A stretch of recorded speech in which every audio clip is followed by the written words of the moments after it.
Hey guys, my name is Anuradha. Welcome to our channel GK guidance and knowledge. Happy morning to all of you. कैसी है मेरी GK family? I hope सभी अच्छे होंगे. अपनी सेहत, फैमिली और पढ़ाई का ध्यान काफ़ी अच्छे से रखिए. तो चलिए शुरुआत करते हैं आज की कोटेशन के साथ में. इस बात से कोई फ़र्क नहीं पड़ता कि आपका पास्ट कितना हार्ड रहा है, कितनी मुश्किलें झेली हैं आपने, क्योंकि आप हमेशा दोबारा शुरुआत कर सकते हैं. लाइफ में अगर कोई भी प्रॉब्लम आए तो उस प्रॉब्लम से लड़ें और आगे बढ़ जाएँ. चलिए कल के क्वेश्चन के साथ में शुरुआत करते हैं. जर अल बहर, ये जॉइंट नेवल एक्सरसाइज है जो किस किस के बीच में हुई है? इंडिया और Iran, Qatar, Saudi Arabia, United Arab अमीरात. हमारा आंसर क्या होगा? हमारा आंसर होगा बी. ये कतर और इंडिया के बीच में हुई है. देख लेते हैं इसको. ये इसका सेकंड एडिशन है. इससे पहले एक एडिशन हो चुका है. ये नेवल एक्सरसाइज है जो कि इंडियन नेवी और कतर अमीरी नेवल फोर्स के बीच में हुई है, जो कि कंडक्ट की गई है पर्शियन गल्फ के अंदर. इसके अंदर दो तरह के एडिशन हुए हैं, एक सी फेज़ और दूसरा हार्बर फेज़, जो कि दिन तक चली है. ये सी फेज़ है, इसके अंदर कंप्राइज किया गया है ये हमारे जो टैक्टिकल्स है मैरीटाइम एक्सरसाइज की, उसके अंदर क्या क्या इन्वॉल्व है? सरफेस एक्शन किए गए हैं, एंटी पायरेसी एक्सरसाइजेज कंडक्ट की गई हैं, एयर डिफेंस सिखाए गए हैं और मैरीटाइम सर्वेलेंस भी किया गया है, और साथ ही साथ बोर्डिंग ऑपरेशंस भी चलाए गए हैं और सार एक्सरसाइजेज को भी कंडक्ट करके देखा गया है. सी फेज़ में क्या किया गया है? इस एक्सरसाइज के अंदर इंडियन नेवी के जो स्टीलथ फ्रिगेट हैं INS त्रिखंड, उसको शामिल किया गया है, जबकि कतर एमिरी नेवल फोर्स की तरफ से बोट बर्जन मिसाइल बोट्स को यूज़ किया गया है. ब्रजन दमिश्क क्लास और फास्ट अटैक क्राफ्ट को, MTRP MRTP 34 क्लास को, और सिर्फ साथ में राफेल फाइटर एयरक्राफ्ट हैं उन्होंने भी इसके अंदर पार्टिसिपेट किया है. फिर अगला क्वेश्चन है, चकमा और हजोंग, ये इतनी कम्युनिटीज़ हैं जो कि ईस्ट पाकिस्तान से भागकर इंडिया के अंदर कहाँ सेटल हो गई हैं, ये बताना हमें. अरुणाचल प्रदेश, मणिपुर, मिज़ोरम और आसाम. हमारा आंसर क्या होगा? हमारा आंसर होगा ए. ये अरुणाचल प्रदेश के अंदर सेटल हो गई. इनको देख लेते हैं. चकमा और हजोंग, ये इथनिक ट्राइब हैं जो कि चटगोंग हिल्स के ऊपर रहती थी बांग्लादेश के अंदर, जिसे हम पहले पूर्वी पाकिस्तान बुलाते थे. चकमा है वो बुद्धिस्ट हैं, और जबकि हजोंग है वो हिंदू हैं. ये कहाँ कहाँ पाए जाते हैं? ये नॉर्थ ईस्ट इंडिया के अंदर, वेस्ट बंगाल के अंदर, बांग्लादेश और म्यांमार के अंदर पाए जाते हैं. ये ईस्ट पाकिस्तान से भागकर, जो कि अब बांग्लादेश है, 1964 से 65 के अंदर इंडिया के अंदर आ गए थे और अरुणाचल प्रदेश के अंदर सेटल हो गए थे. चकमा है उन्होंने अपनी जो लैंड है वो खो दी थी, क्योंकि वहाँ पे कप्ताई डैम बनाया गया था कर्नाफुली रिवर के ऊपर बांग्लादेश के अंदर. हजोंग है उन्होंने रिलीजियस प्रोसिक्यूशन देखा, क्योंकि वो ना तो मुस्लिम थे और ना ही वो बंगाली बोल पाते थे. इस वजह से उनके साथ में ये हरकतें की गई, उनको भगाया गया. बहुत ही लंबे समय से प्रोटेस्ट हो रहा था इनके अगेंस्ट, क्योंकि चकमा और हजोंग है वो इथनिसिटी की वजह से अलग हैं. इस वजह से उनके खिलाफ प्रोटेस्ट हो रहे हैं. जबकि 2015 के अंदर सुप्रीम कोर्ट ने सेंट्रल गवर्नमेंट को कहा था कि उन्हें चकमा और हजोंग को सिटीजनशिप देनी चाहिए, जो कि बांग्लादेश से 1964 से 69 के बीच में इंडिया के अंदर आए हैं. हालांकि कम्युनिटीज़ हैं वो डायरेक्टली CAA के अंदर नहीं आती हैं, सिटीजनशिप अमेंडमेंट एक्ट 2019 के अंदर नहीं आती हैं, क्योंकि अरुणाचल प्रदेश है वो क्या एग्जम्प्टेड स्टेट है CAA से, लेकिन वहाँ पे इनर लाइन परमिट है वो दिया जाता है, उसके बाद में ही किसी आउटसाइडर को एंट्री दी जाती है. वो इनर लाइन परमिट क्या होता है? इनर लाइन परमिट है वो हमारे देशवासियों को भी और जो बाहर से फॉरेन कंट्रीज से आते हैं उनको भी लेना पड़ता है उस स्टेट के अंदर आने से पहले, जिसके अंदर वो विजिट करना चाहते हैं या फिर कुछ दिन रुकना चाहते हैं. गांसू प्रोविंस, ये रिसेंटली न्यूज़ में देखने को मिला है. तो ये प्रोविंस कहाँ पे लोकेटेड है? Russia, China, Japan, north Korea. तो हमारा आंसर क्या होगा? हमारा आंसर होगा ये चाइना के अंदर लोकेटेड है. यहाँ पे देख लेते हैं. ये बीजिंग है, यहाँ पे शंघाई है और ये हांगकॉन्ग है. और जो जानसू है वो यहाँ पे एरिया है, जो ग्रे कलर में एरिया दिखाई दे रहा है आपको, ये जानसू है. यहाँ पे क्या हुआ है?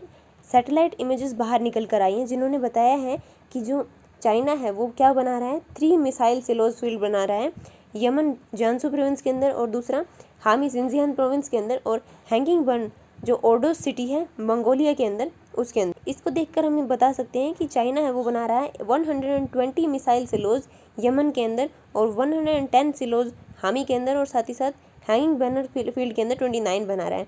इससे पहले 16 मिसाइल सिलोज हैं वो डिटेक्ट की गई थी people liberation army rocket forces के अंदर, जो कि जिलानताई ट्रेनिंग एरिया के अंदर पाई गई थी मंगोलिया के अंदर में. 2021 के अंदर ये डिस्कवरी निकल कर आ रही है कि पिछले कुछ दशकों से चाइना ऑपरेट कर रहा था 20 मिसाइल सिलोज को. किसके लिए? अपने DF-5 liquid fuel intercontinental ballistic missile ICBM जिसे बुलाते हैं, उसके लिए जो काम ये कर रहा है उसको कंप्लीट होने के बाद में इसके पास में 250 to 270 न्यू मिसाइल सिलोज होंगे, जो कि 10 गुना ज़्यादा हैं जो पिछले कुछ दशकों में इसने मेंटेन किए हैं. ये कुछ ना कुछ कबाड़ा करता ही रहता है. चलिए आगे देखते हैं। कंसिडर करना है इन सभी स्टेटमेंट को किसके रेफरेंस में, समर्थ स्कीम के बारे में बताना है। ये इनिशिएटिव है टेक्सटाइल मिनिस्ट्री का। इसके अंदर ट्रेनीज़ को मैंडेटरी प्लेसमेंट दी जाती है 70% जो एंट्री लेवल है उस पर, और 90% अपस्किलिंग लेवल पे जो ऑर्गेनाइज सेक्टर है उसके अंदर। इनमें से कौन सी स्टेटमेंट है वो करेक्ट है, फर्स्ट ओनली, सेकंड ओनली, दोनों या फिर दोनों में से कोई नहीं। तो हमारा आंसर क्या होगा, हमारा आंसर होगा सी, बिकॉज दोनों की दोनों स्टेटमेंट है वो करेक्ट है। इसको देख लेते हैं। इंडस्ट्रीज़ के अंदर जो स्किल गैप है उसको भरने के लिए मिनिस्ट्री ऑफ टेक्सटाइल के द्वारा समर्थ स्कीम को इम्प्लीमेंट किया जा रहा है ताकि कैपेसिटी बिल्डिंग की जा सके टेक्सटाइल सेक्टर के अंदर। इसके अंदर जो फर्स्ट बैच है उसके अंदर 63 ट्रेनिंग सेंटर्स बनाए गए हैं, वो कंप्लीट हो चुके हैं अब तक, जो कि 1565 जो आर्टिशंस हैं उनको हेल्प करेंगे, उनको बेनिफिट पहुंचाएंगे। और साथ ही साथ जो सेकंड बैच है वो कंप्लीट होने जा रहा है अगस्त 2021 के अंदर, मतलब कि ये महीना ख़त्म होने वाला होगा तब तक ये भी कंप्लीट हो जाएगा सेकंड बैच, जो कि फ़ायदा पहुंचाएगा 1421 ऐसे आर्टिशंस को। इसके साथ में 65 न्यू हैंडीक्राफ्ट ट्रेनिंग सेंटर्स भी बनाए जा रहे हैं ताकि हमारे जो ट्रेनिंग प्रोग्राम है उसको स्किल अप किया जा सके और ज़्यादा से ज़्यादा लोगों को, ज़्यादा से ज़्यादा आर्टिशंस हैं उनको बेनिफिट पहुँचाया जा सके। स्मार्ट स्कीम है वो इम्प्लीमेंट की जाएगी किसके साथ में, स्टेट गवर्नमेंट एजेंसीज़ के साथ में, sectoral organisation of ministry of textile के साथ में, मैन्युफैक्चरिंग इंडस्ट्रीज़ के साथ में, इंडस्ट्री एसोसिएशंस के साथ में, और साथ में MSME की जो एसोसिएशंस हैं उनके साथ में। ब्रॉड स्किलिंग फ्रेमवर्क है वो अडॉप्ट किया गया है ministry of skill development and entrepreneurship के द्वारा, जिसे हम इन शॉर्ट MSDE बुलाते हैं। इसके अंदर स्किलिंग लेवल है, इसके अंदर जो एंट्री लेवल है उसके ऊपर फ्रेश जो वर्कर्स हैं उनको, और जो अप स्किलिंग लेवल है उसके ऊपर एग्जिस्टिंग वर्कर्स को ट्रेनिंग प्रोवाइड की जाएगी। और इसके अंदर टेक्नोलॉजीज़ हैं मॉनिटर करने के लिए, वो कौन कौन सी यूज़ की जाएंगी, Aadhaar enable biometric attendance system use किया जाएगा, और साथ ही साथ web based centralised management information system को यूज़ किया जाएगा। फिर अगला क्वेश्चन है हैकाथॉन मंथन 2021, ये रिसेंटली न्यूज़ में देखने को मिला है। ये किसका इनिशिएटिव है, नीति आयोग का, या फिर ISRO Indian space research organisation, या फिर डिफेंस रिसर्च डेवलपमेंट ऑर्गेनाइजेशन का, या फिर इनमें से कोई नहीं। तो हमारा आंसर क्या होगा, हमारा आंसर होगा डी, बिकॉज इनमें से कोई भी स्टेटमेंट है वो करेक्ट नहीं है। इसको देख लेते हैं। Bureau of police research and development, जिसे हम BPR&D बुलाते हैं ये, और साथ ही साथ all India council for technical education, जिसे इन शॉर्ट AICTE बुलाते हैं, इन दोनों ने इसको लॉन्च किया है। हैकाथॉन मंथन 2021 ये एक यूनिक नेशनल इनिशिएटिव है जिसके अंदर आइडेंटिफाई किया जाएगा जो इनोवेटिव कॉन्सेप्ट्स हैं और टेक्नोलॉजी सॉल्यूशन है, ताकि जो हमारी सिक्योरिटी फोर्सेज हैं वो 21st सेंचुरी के अंदर जो जो प्रॉब्लम्स हैं, जो सिक्योरिटी चैलेंजेस हैं वो फेस कर रही हैं, उनको सॉल्व किया जा सके। 36 आवर्स तक चलने वाला है, ऑनलाइन हैकाथॉन होने वाला है ये, और ये शेड्यूल किया गया है कि ये 28 नवंबर से लेकर 1 दिसंबर 2021 तक चलेगा। इसके अंदर जो सिलेक्टेड यूथ हैं एजुकेशनल इंस्टीट्यूट से कंट्री के अंदर से, और साथ ही साथ जो रजिस्टर्ड स्टार्टअप्स हैं वो साथ में पार्टिसिपेट करने वाले हैं। वो ऑफर करेंगे स्ट्रॉन्ग, सेफ और इफ़ेक्टिव टेक्नोलॉजी सॉल्यूशंस को, ताकि टेक्निकल एक्सपर्टीज़ हैं उनकी टेक्निकल एक्सपर्टीज़ और साथ ही साथ इनोवेटिव स्किल्स को भी। इसके अंदर जो टोटल प्राइस मनी रखी गई है वो 40 लाख रखी गई है, जो टीम जीतेगी उसको 40 लाख रुपीज़ मिलेंगे। फिर अगला क्वेश्चन कंसिडर करना है इन सभी स्टेटमेंट को किसकी रेफरेंस में, forum for decarbonising transport in India. इसको देख लेते हैं। इसका एम रखा गया है ताकि जो ग्रीन हाउस गैसेस का जो एमिशन होता है ट्रांसपोर्ट सेक्टर के अंदर हमारे एशिया के अंदर, उसको कम किया जा सके, उसकी पीक को घटाया जा सके, कम लेवल पर लेकर आया जा सके, ताकि हम हमारा जो ग्लोबल पाथवे है, हमारा जो ग्लोबल गोल रखा गया है कि हमें अपना जो टेम्परेचर है उसका इसे कम लेकर आना है, उसको पा सकें, उसको अचीव कर पाएँ। और ये जॉइंटली लॉन्च किया गया है नीति आयोग के द्वारा और वर्ल्ड रिसोर्स इंस्टीट्यूट के द्वारा। तो इनमें से कौन सी स्टेटमेंट करेक्ट है, फर्स्ट ओनली, सेकंड ओनली, दोनों, फिर दोनों में से कोई नहीं। तो हमारा आंसर क्या होगा, हमारा आंसर होगा सी, बिकॉज दोनों की दोनों स्टेटमेंट है वो करेक्ट है। नीति आयोग और वर्ल्ड रिसोर्स इंस्टीट्यूट WRI इन्होंने जॉइंटली लॉन्च किया है फोरम फॉर डीकार्बनाइजिंग ट्रांसपोर्ट। इसके अंदर ये पार्ट है किसका, NDC transport initiative for Asia, जिसे NDC-TIA प्रोजेक्ट बुलाया गया है। ये प्रोजेक्ट है, इसके अंदर इंडिया भी पार्ट है। इस प्रोजेक्ट का एम क्या रखा गया है, ताकि जो ग्रीन हाउस गैस एमिशन होता है हमारे ट्रांसपोर्ट सेक्टर से एशिया के अंदर, उसको कम किया जा सके, ताकि हम हमारे जो 2 डिग्री टेम्परेचर वाला ऑब्जेक्टिव रखा गया है उसे कम कर पाएँ, और जो कंजेशन और एयर पोल्यूशन जैसी प्रॉब्लम्स हैं उनको सॉल्व कर पाएँ। इंडिया के अंदर बहुत ही ज़्यादा और डाइवर्स ट्रांसपोर्ट सेक्टर है, जिसकी वजह से हमारे देश के अंदर CO2 एमिशन, जो कार्बन एमिशन है, उसके अंदर हम पूरी दुनिया के अंदर उसके अंदर हम 3rd पोजीशन पे आते हैं। फर्स्ट एंड सेकंड पोजीशन पे कौन सी कंट्रीज़ हैं, आप ये बताइए। मैंने काफ़ी बार बताया है, अगर आज नहीं बताया तो पिटाई होगी सबकी। IEA के डेटा के अकॉर्डिंग 2020 के अंदर जो ministry of environment, forest and climate change है उसके बारे में बताया गया है कि 2018 के अंदर सजेस्ट किया गया था कि ट्रांसपोर्ट सेक्टर के अंदर रोड ट्रांसपोर्ट कंट्रीब्यूट करता है सबसे ज़्यादा पोल्यूशन, कार्बन एमिशन, जो कि 90% है।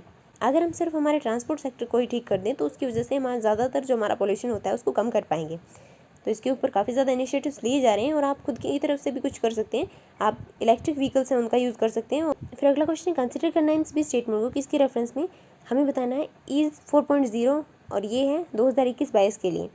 इसके अंदर बताना है फर्स्ट स्टेटमेंट हमारी क्रेडिट एट क्लिक की फ्लैगशिप इनिशिएटिव है ईज 3.0 के अंदर, जिसके अंदर बेनिफिट पहुंचाया गया है 4.4 लाख कस्टमर्स तक।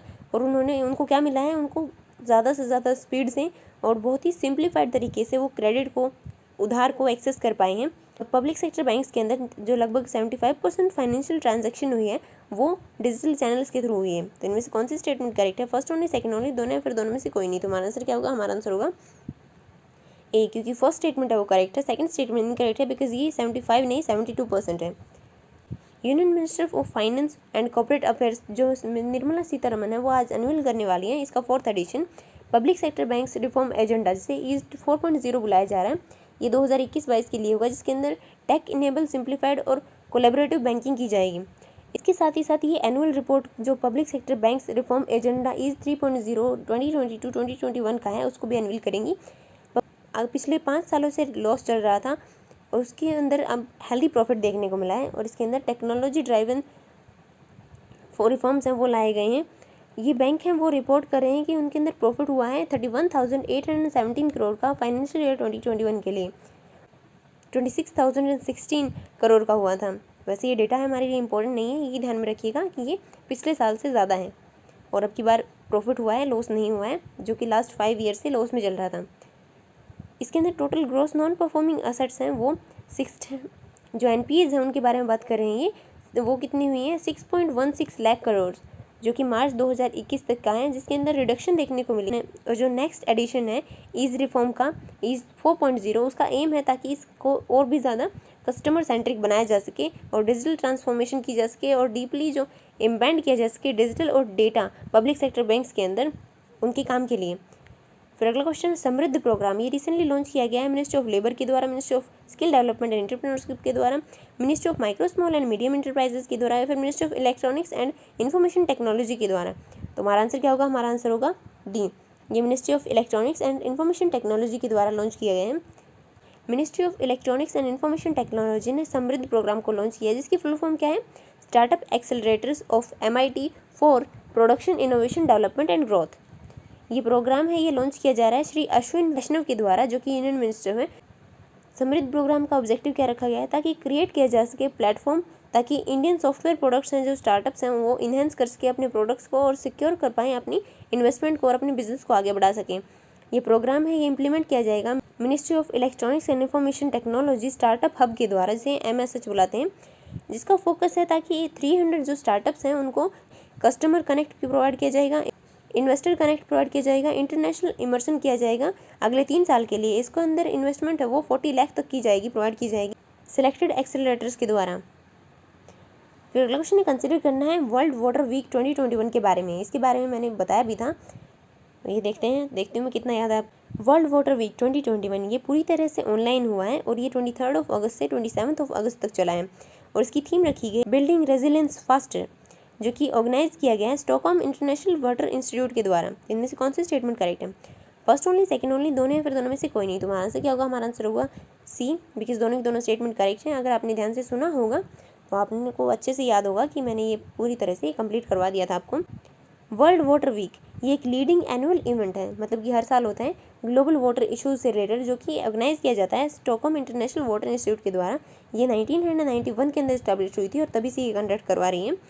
इस लंबे वीक के अंदर वाटर कॉन्फ्रेंसेस की जाती है अगस्त के एंड में और सितंबर की शुरुआत में। इस वीक के दौरान प्राइजेस भी दिए जाते हैं, स्टॉकहोम वाटर प्राइज है, स्टॉकहोम जूनियर वाटर प्राइज है, स्टॉकहोम इंडस्ट्री वाटर अवार्ड्स हैं, ये सब प्रोवाइड की जाती हैं। और ये वीक है ये अट्रैक्ट करता है पार्टिसिपेशन करने के लिए 130 कंट्रीज से, जिसके अंदर ब्रॉड एरिया के अंदर बात की जाता है, जैसे कि पैरेलल एक्टिविटीज़ हैं जिसके अंदर इंटरनेशनल ऑर्गेनाइजेशन है वो भी पार्ट लेती हैं।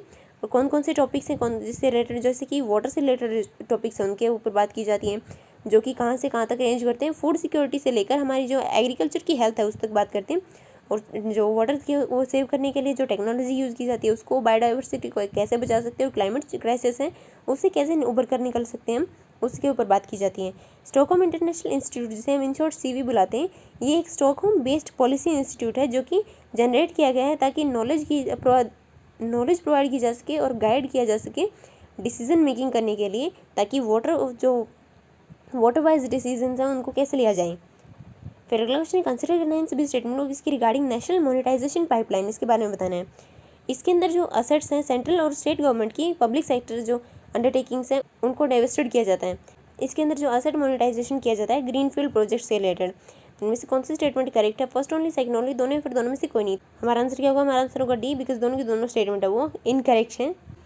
नेशनल मोनेटाइजेशन पाइपलाइन से NMP बुलाते हैं। इसके अंदर एस्टिमेट लगाया गया है कि 2022 के जो फाइनेंशियल ईयर है उससे लेकर 2025 का जो 4 साल का जो फाइनेंशियल ईयर है उसके अंदर मोनेटाइजेशन के अंदर पोटेंशियल है कि 6 लाख करोड़ रुपीज़ इकट्ठे हो सकें सेंट्रल गवर्नमेंट के द्वारा। और इसके अंदर इस प्लान के अंदर है, इस प्लान को किसके अंदर बनाया गया है ताकि प्राइम मिनिस्टर जो स्ट्रेटेजिक डिसइन्वेस्टमेंट पॉलिसी है उसको अच्छे से इम्प्लीमेंट किया जा सके। इसके अंदर गवर्नमेंट है वो अपने जो कुछ, इसके अंदर गवर्नमेंट की प्रेजेंस कुछ ही आइडेंटिफाइड एरियाज़ के अंदर रहेगी, बाकी सभी को प्राइवेट सेक्टर को दे दिया जाएगा। इसका एम है ताकि अनलॉक वैल्यू को ब्राउनफील्ड प्रोजेक्ट से लिए एंगेज किया जा सके और प्राइवेट सेक्टर है उसके अंदर इनको भेजा जा सके, ट्रांसफॉर्मिंग किया जा सके, रेवेन्यू राइट्स उनको दिए जा सके, ओनरशिप राइट्स उनको दिए जा सके इन प्रोजेक्ट्स की। और इसी फंड को यूज़ करते हुए नई नई जो इंफ्रास्ट्रक्चर की क्रिएशन है वो की जा सके पूरी कंट्री के अंदर गवर्नमेंट के द्वारा। फिर अगला क्वेश्चन, काजिद 21 ये जॉइंट ट्रेनिंग एक्सरसाइज है इंडिया और कौन सी कंट्री के अंदर? वैसे अगर आप इसको ध्यान से देखेंगे तो आपका आंसर यहीं पे मिल जाएगा। हमारे ऑप्शंस हैं Vietnam, Kyrgyzstan, Kazakhstan, United Arab अमीरात। हमारा आंसर क्या होगा? हमारा आंसर होगा कजाकिस्तान। यहाँ पे देख सकते हैं KZIND India, KZ for Kazakhstan, IND for India. Indo Kazakhstan ये जॉइंट ट्रेनिंग एक्सरसाइज है जिसका 5th एडिशन है वो अभी कंडक्ट किया जा रहा है। इसके अंदर काजिद 21 है उसके अंदर क्या किया जाएगा? ये अगस्त 30 से लेकर सितंबर 11, 2021 तक चलने वाली है। ये कहाँ पे होने वाली है? ट्रेनिंग नोड आयशा बीबी कजाकिस्तान के अंदर। ये जॉइंट ट्रेनिंग एक्सरसाइज है जो कि बायलैटरल रिलेशंस को बूस्ट करने की कोशिश कर रही है। किस किस के अंदर पार्टिसिपेट करेंगी? काउंटर इंसर्जेंसीज के अंदर, काउंटर टेररिज्म ऑपरेशंस के अंदर जो माउंटेन्स के अंदर होता है उसको, और जो रूरल सिनेरियो है उसके अंदर भी UN के मैंडेट के हिसाब से। इंडियन आर्मी है उसके अंदर जो कंटिजेंट है वो रिप्रेजेंट किया जाएगा बिहार, जो बटालियन बिहार रेजिमेंट की बटालियन है उसके द्वारा। इसके अंदर 90 पर्सनल है, कंटिजेंट कमांडर के द्वारा लीड किया जाएगा। और कजाकिस्तान आर्मी है वो रिप्रेजेंट की जाएगी कंपनी ग्रुप के रूप में।